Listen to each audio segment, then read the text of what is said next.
Ooh, welcome to Glorious Botafogo, your number one source of Botafogo news in English. And my goodness, we did it.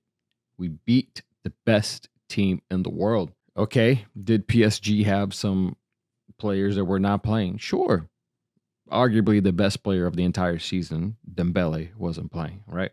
But they're not just Dembele. They are Vitinha, they are Donnarumma, they are all these Barcola, Doué. Those guys were all playing. Fabian Ruiz came in. Mendes came in.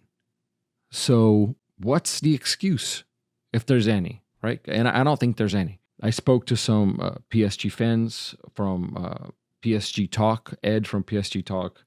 Very nice. We had a great time talking on a podcast. I did record some questions with him about tonight's match. I wasn't able to record a video for it on time and put it together and put it here. But on the next video, I will have that as a recap. But yeah, I mean, everybody was counting us out, and even supporters of the club were counting us out. But when you least expected, Botafogo shows up. And it's been that way throughout history, over and over and over and over again. And now we sit in first place in the group of death at the Club World Cup. And Botafogo made history and stunned the world, both in a shocking sense and in football. We played football today.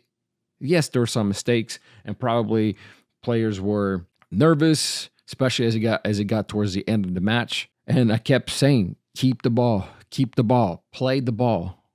Let's keep the ball, right? And we just kept kicking it, and just defending, in which, oh my goodness, what a defensive performance by Jair Cunha and Alexander Barbosa. Let me say this again.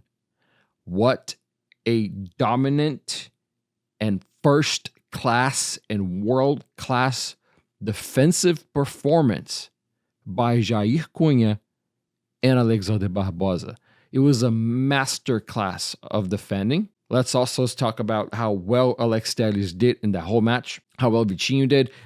Vitinho did get his bell rung a couple of times by Kvaratskhelia, and I was fearing, and then slowly but surely Vitinho started to kind of catch on and did well for the rest of the match. Marlon Freitas, Gregory, and Alan. Renato Paiva, I am sorry. I'm sorry I doubted you, because when it comes to playing big games and knowing how to play them, what else can I say? How am I going to criticize Paiva from now on? Right? I will continue to criticize Paiva if he deserves it. But when he needs praises, when he needs reinforcements from our side, right? The people that create videos and put videos out and speak to the supporters, and I speak to overseas supporters, mainly that don't speak Portuguese. And if you guys have been watching me, you know I've criticized him, and I kept saying he's not the guy. And maybe he's not the guy. But tonight, if we keep playing if we play against the other Brazilian teams, and then the rest of this tournament, the way that we played against PSG tonight, doing the homework and not being afraid to know your limitations and playing according to your limitations and knowing how those are, and then excel in the things that you do well, we can go far. PSG just trampled everybody. Look at the Champions League.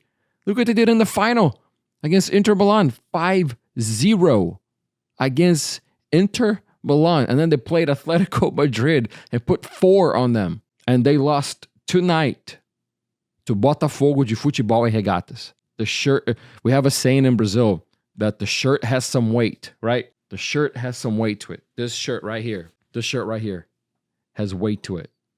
This club, this badge has weight to it. Not only inside Brazil, but also at a world stage. It has weight to it. And we proved it tonight by beating the best team in the world. And can we say now that we're the best team in the world? We beat the best. So if you beat the best, are you the best?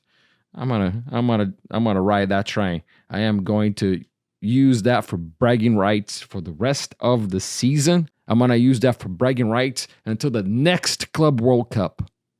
I don't care that it's going to be 4 years away. I'm gonna use those bragging rights. But now the job is not over. The job is not done.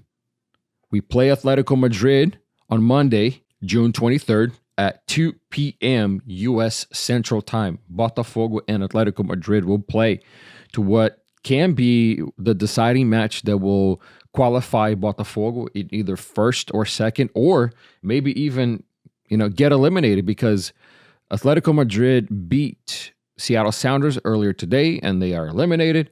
And PSG beat Atletico Madrid. We beat PSG. The whole group is kind of scrambled. Botafogo with 6 points. PSG in second due to goal differential. Atletico Madrid in third. We play Madrid. Seattle plays PSG, which arguably PSG is probably going to beat Seattle, but who knows, man, after tonight, But PSG should get a positive result against Seattle, which will propel them into either first or second. If Botafogo ties with Atletico Madrid, a 0-0 tie is simple enough to send Botafogo through in first, having to play the second place from Group A, which right now is also kind of scrambled because Palmeiras won and Inter Miami won, and Porto has a tie and a loss, and Al Ahly has a tie and a loss, and Porto plays Al Ahly and Palmeiras plays Inter Miami. So who knows at this point who we would play, but we have to focus on Atletico Madrid on Monday and get the result, either tie or get the win. Obviously, preferably the win, and if we come out against Atletico Madrid the way that we came out against PSG, then yeah, we'll get the win. If we come out against Atletico Madrid the way that we came out against Seattle Sounders, then we will lose. So hopefully this is the form that we found and that we're going to keep on throughout the rest of this tournament, because if you don't understand what just happened tonight, Botafogo made history. This is going to go into history books of football until the end of time. Until the earth is no more. What Botafogo did tonight against PSG is going to go into history books. The very first Club World Cup ever of clubs, ever. The South American champion played the European champion that was known for beating the crap out of everybody. And the South American champion beat the European champion. And that is our club. That is Botafogo. And just another thing to add to the multitude of this historic event and historic importance that this club has at the world level. Things that from the 50s and the 60s and the 70s that got lost throughout the 80s and then lost in the 2000s, right? But Botafogo has always been a sleeping giant. And we woke up in 2022 and we haven't let the foot off the gas since. So great result. I'm not going to sit here and dissect the entire match. I'm really not. I'm exhausted for watching the match. Well done. Well done, everybody. Well done, players. Well done, Paiva. Well done, Texter. Well done, everybody. This one is for the history books.